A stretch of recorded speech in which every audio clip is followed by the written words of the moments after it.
Hola, muy buenos días, muy buenas tardes, muy buenas noches, dependiendo en qué parte del mundo te encuentres. Bienvenido a Justicia Fiscal y Educación, este programa promovido por el Grupo Nacional de Presupuesto Público y la campaña peruana por el derecho a la educación. Hoy tenemos la grata compañía de Carlos Arana, que es coordinador del Grupo Nacional de Presupuesto Público, con quien tuvimos una interesante conversación para hablar de algunos mitos acerca de la pobreza, conceptos, datos, cifras y también actividades relacionadas al presupuesto público y, sin duda, la justicia fiscal y el derecho humano a la educación. No te pierdas esta edición. ¿Qué tal, Carlos? ¿Cómo estás? Muy buenos días. Muchas gracias por aceptar nuestra invitación aquí en este programa Justicia Fiscal y Educación. Estamos, ¿no?, promoviendo, tratando de llevar algunas informaciones. ¿Cómo estás, Carlos? Bienvenido. ¿Qué tal, Andy? Gracias por la invitación y a tu disposición. Sí, entonces hay muchos temas interesantes. Nos vas a comentar un poco acerca de lo que se está haciendo en el Grupo Nacional de Presupuesto Público, algunas iniciativas interesantes que se están realizando. Pero quería plantear un tema que me llamó mucho la atención, sobre todo que uno que anda en redes sociales siempre, ¿no? Entonces quería empezar esta reflexión. Carlos, seguramente tú has visto esta película El precio del mañana, ¿no?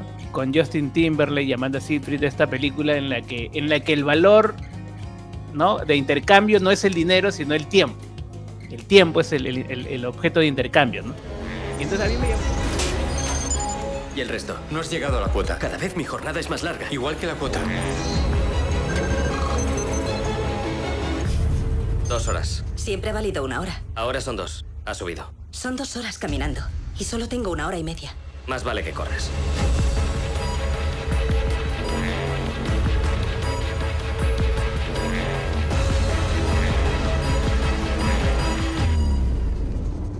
Y entonces a mí me llamó mucho está llena de metáforas, ¿no?, de la sociedad, pero esta idea de los peajes, ¿no?, de las barreras, de estas barreras, de estos muros que ciernen entre una clase y otra, ¿no? Y me lleva a reflexionar un poco, porque en estas épocas de TikTok, de redes, hay muchos influencers que están constantemente diciéndole a la gente, ¿no? Si eres pobre o te faltan cosas es porque no te has esforzado lo suficiente, ¿no? Porque no has hecho muchos méritos, porque no te has esforzado, y llega a la conclusión de este estribillo que hemos escuchado más de una vez, ¿no?, de que el pobre es pobre porque quiere, ¿no? Entonces es un poco la dinámica que se suelta en redes sociales, Carlitos. ¿Qué puedes decir al respecto? O sea, ¿qué hay detrás de toda esta frase, ¿no?, de esta idea de tú estás acá? Y si estás acá es porque no te esfuerzas lo suficiente, Carlitos.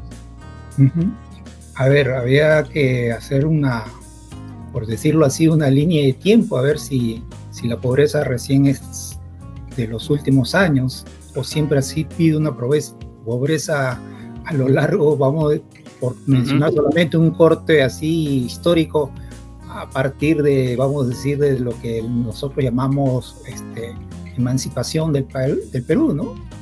O la supuesta emancipación del Perú. Entonces, a ver, desde ahí, si ha habido pobreza o no ha habido pobreza, y seguramente nos vamos a dar cuenta que ha sido casi una constante, ¿no? Una constante de ese tipo de condiciones de vida en que la gente ha tenido, especiales salud, concentradas seguramente en mayoría, no en la minoría, sino que en la mayoría. Y especialmente podemos ver de que se concentraba, por ejemplo, las estadísticas siempre han dado a nivel histórico que se concentraba justamente en los lugares donde se puede decir de zonas rurales, ¿no? Sierra, selva, por qué no decir en la costa, ¿no?, a nivel rural, pero esta también ya se expresa de manera más evidente cuando llegan a las ciudades, ¿no? La pobreza también hay en ciudades. Lima, si muy bien dentro del promedio de pobreza puede ser uno de los que menos tenga a nivel nacional, pero si uno ve por los distritos seguramente va a encontrar más allá o ser muy cercano al promedio nacional, que ahorita estamos, por las últimas estadísticas que ha dado, estamos en 26 y se estima que podemos llegar a 30% en este año. En ese sentido hay un problema estructural, ¿no? Claro. Ahora, si eso lo llevamos a la cuestión personal, si hay una cuestión de que las personas quieren ser pobres porque dejan pasar oportunidades o porque no se esfuerzan. Que es un discurso muy popular en estos tiempos, ¿no?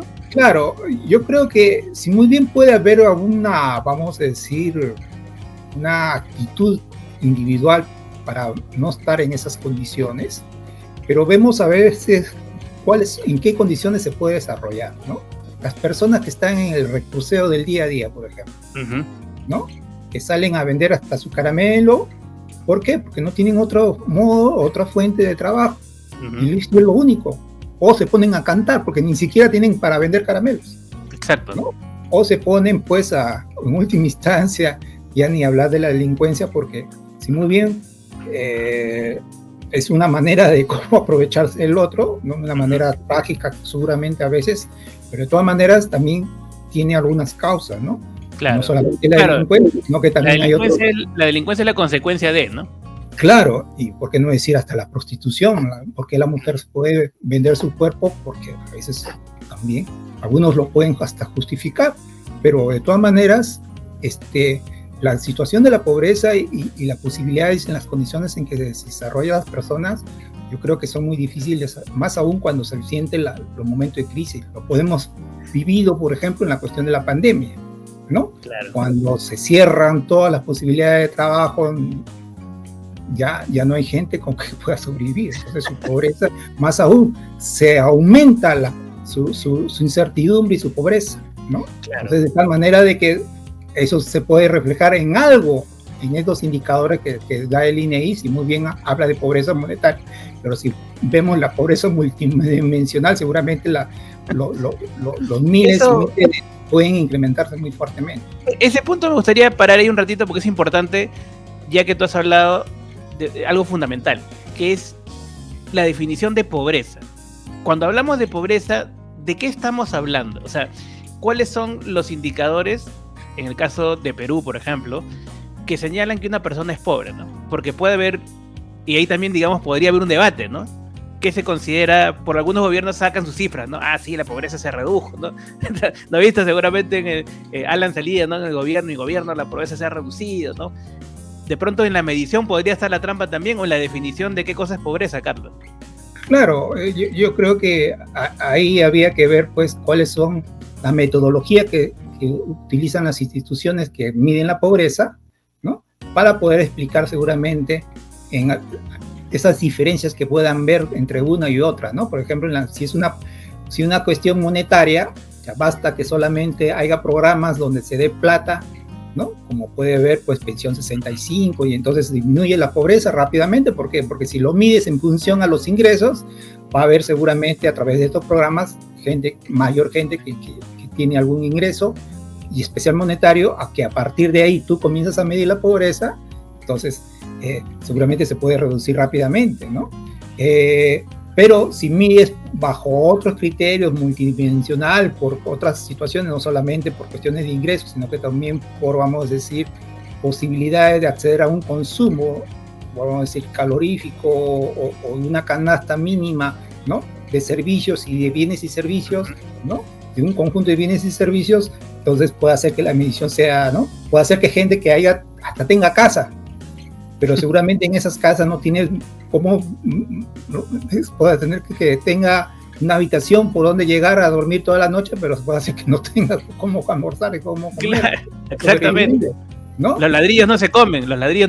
Claro, y además, pues, hay todas esas condiciones, ¿no? Entonces, en ese sentido, hay las diversas metodologías que sería largo discutirlo en este pequeño momento, claro. Pero de todas maneras hay que verlo según la metodología que se utiliza, ¿no? De hecho, acá el INEGI básicamente es en la cuestión de ingresos, a partir de ingresos monetarios, y que ese es el criterio que se utiliza, ¿no?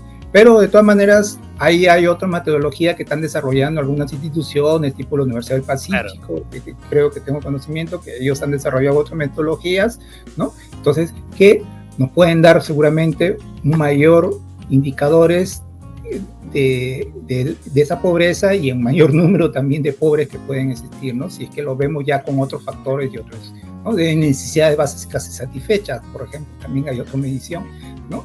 Que en base a a un rango de necesidades, se ve la pobreza. Entonces ahí puede hacer que haya variantes muy fuertes de indicadores.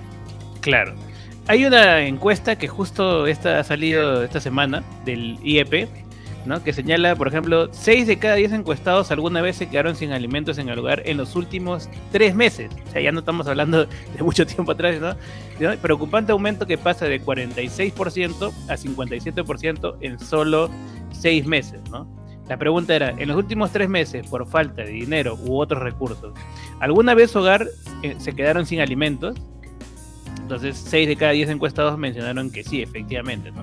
Lo cual nos lleva a preocuparnos, ¿no? Porque hay una contradicción entre las expectativas altas que menciona el gobierno peruano, ¿no? Y el hecho de negar que estamos afrontando ya una crisis económica que la gente la empieza a sentir, Carlos.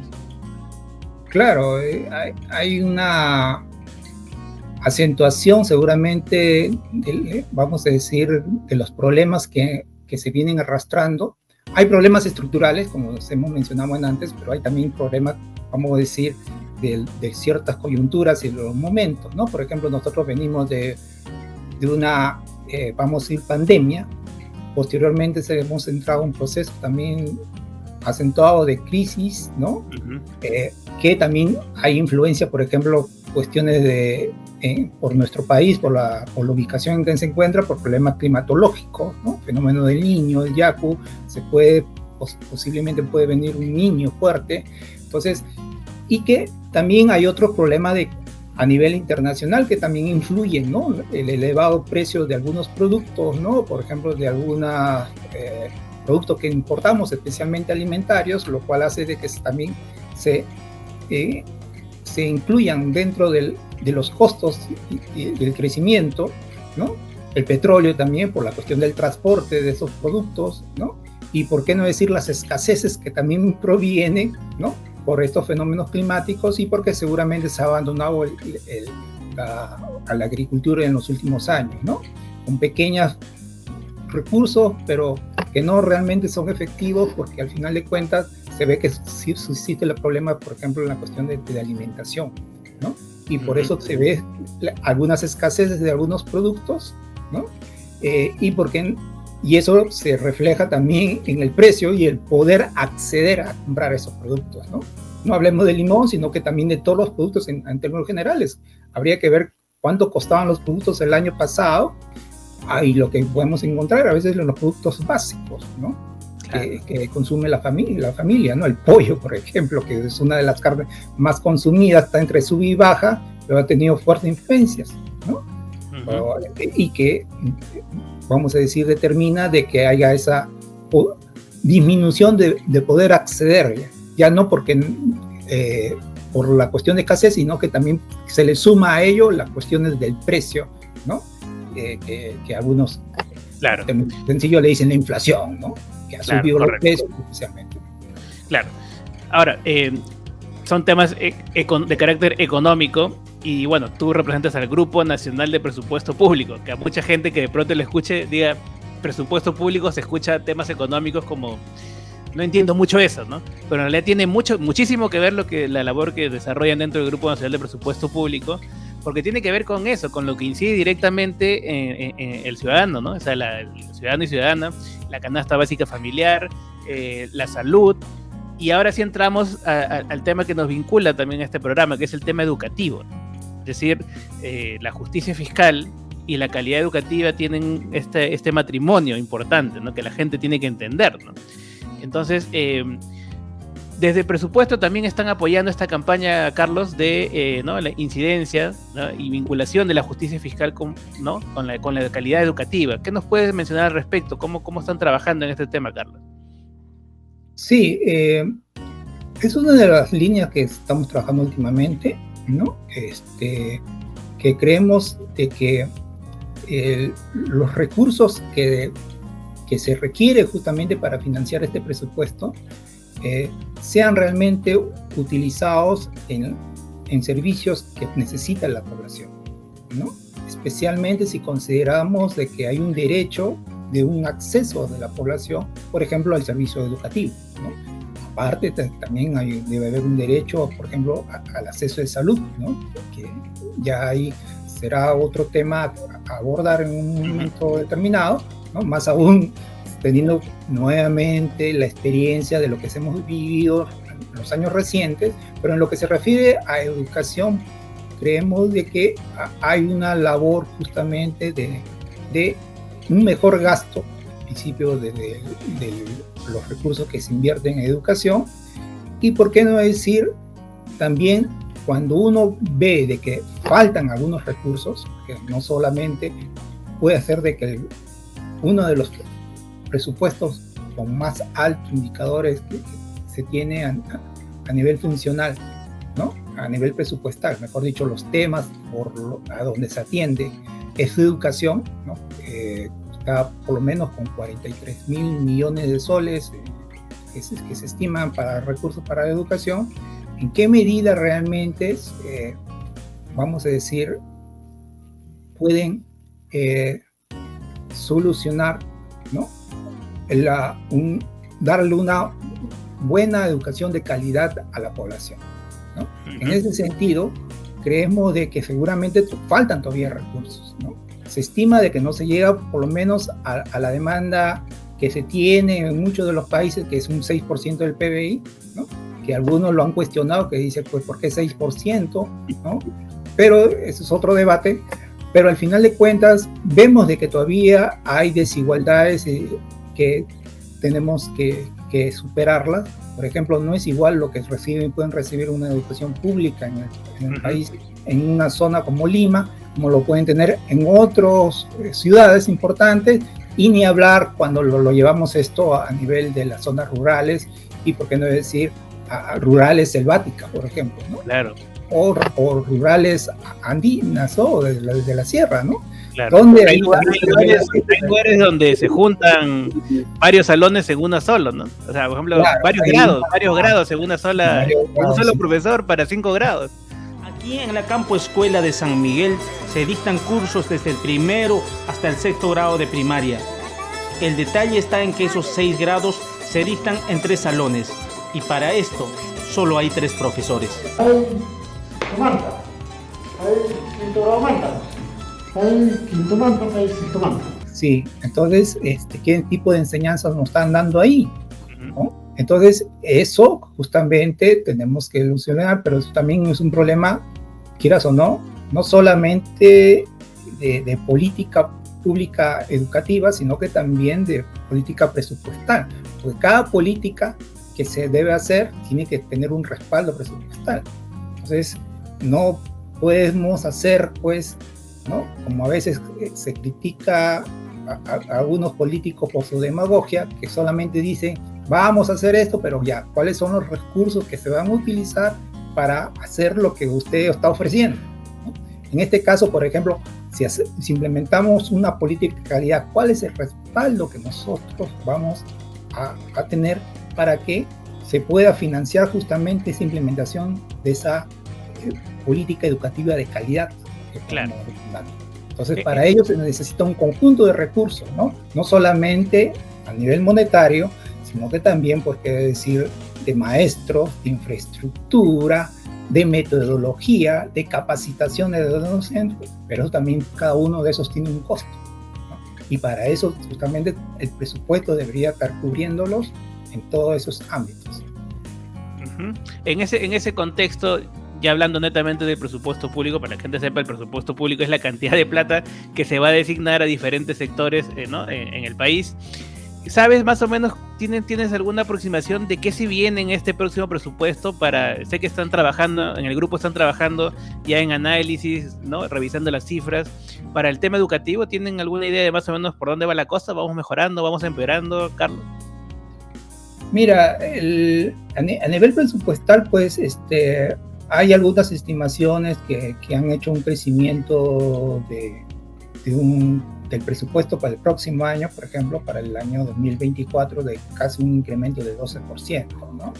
Sustentado básicamente en mayores ingresos, vamos a decir, a través de los recursos denominados ordinarios. Mejor dicho, estos recursos denominados son mayormente los que se obtienen por tributación, ¿no? Pero si uno ve las cifras, ¿no? Y como ya lo han dicho algunos especialistas, la disminución de esta tributación en los últimos meses, ¿no? Hay una fuerte reducción, ¿no? Lo cual conlleva a que también tenga explicaciones, ¿no? Que dentro, más allá de lo que siempre son problemas estructurales en la cuestión de recaudación, gente que no paga o algunos que evitan pagar, hacen evasión e ilusión, hay la misma dinámica de la economía también conlleva, ¿no? A que si no se tiene una buena perspectiva de crecimiento económico, ¿no? Es contradictorio que se estime de que va a haber una mayor recaudación, ¿no? Entonces, ahí hay una problemática. Entonces, ahí es donde se debe plantear de dónde vamos a poder obtener los mayores recursos para obtener ese incremento de presupuesto, ¿no? Salvo que dentro de las políticas o las estimaciones que pueda hacer el Ministerio de Economía sea de que se fomente el incremento de algunos impuestos llamados indirectos, lo cual justamente dentro de esta campaña nosotros estamos planteando de que no se debería estar usando, sino que mayormente tratar de que sean una tributación o un sistema. Creo que eso ya lo has tratado también acá en tu programa, lo que nosotros llamamos un sistema tributario progresivo, ¿no? Donde paguen los que mayores recursos tienen, ¿no? De tal manera que eso permita, pues, recuperar seguramente algunos recursos que se evaden o se eluden y que no financian justamente estas posibilidades de incremento. Y otra cuestión también, y otra parte también de la campaña es de que también creemos que es necesario de que no se va a pedir recursos simplemente por pedir para que se diga, pues, ¿no? Y que al finalmente a ese cualquier incremento de recursos hay los que tienen el control político de ese momento, dicen, no, lo damos seguramente para una entidad o para algunos sectores. No, porque creemos que nosotros tienen que también tener cierta direccionalidad, ¿no? Planteando algunas reglas claras, ¿no? Y hay ciertas condiciones para incrementar los presupuestos, por ejemplo, en cuestiones de educación, ¿no? Para que no sea, pues, un incremento de recursos para que se diga, pues, que se van a usar, pues, seguramente, si muy bien son necesarios o necesitan otros sectores, pero que deberían también explicar y justificarse. Por ejemplo, antes hemos hablado de la pobreza, ¿no? Uno de los mecanismos justamente para salir de la pobreza, ¿no? Más allá de las condiciones que antes hemos estado conversando, uno es justamente la educación, ¿no? Un elemento importante ahí es la educación, porque te da justamente herramientas para poder progresar, ¿no? Seguramente hay que renovar y reformar muchas cosas también de la educación, con mayor tecnología, con mayor conocimiento científico, ¿no? Un desarrollo de lo que vamos a investigación y desarrollo, como se llama, y que nos permita justamente mejorar también la calidad desde ese aspecto en la educación.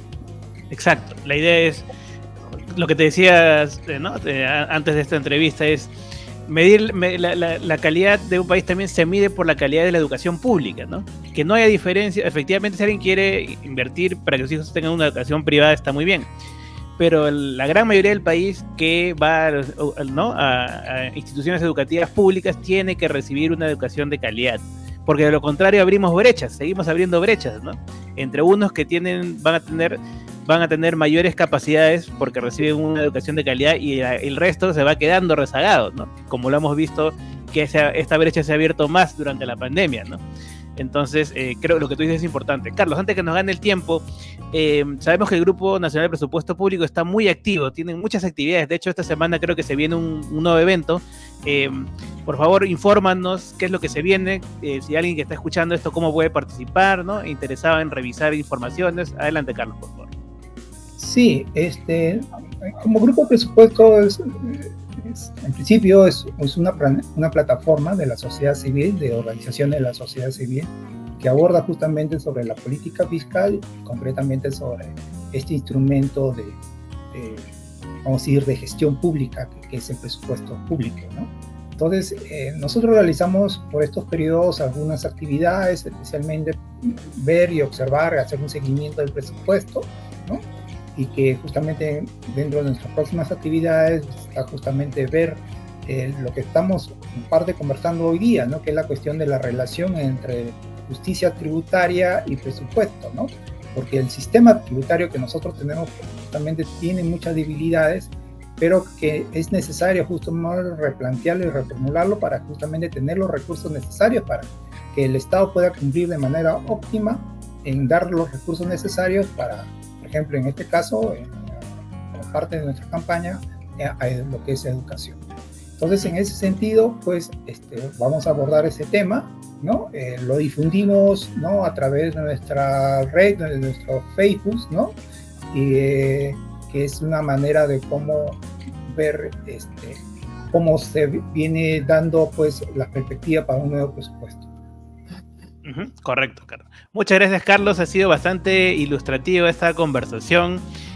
Ya sabe que queríamos abordar esta pregunta que estaba ahí, ¿no? Sobre la pobreza, cómo lo vinculamos al tema de justicia fiscal, y nos ha quedado claro ¿no? En esta oportunidad con Carlos Arana del Grupo Nacional de Presupuesto Público. Sabemos que estos ejemplos han sido bastante ilustrativos y nada, muchas gracias, Carlos, y hasta una próxima oportunidad. Gracias. Gracias, Hasta luego. Perfecto.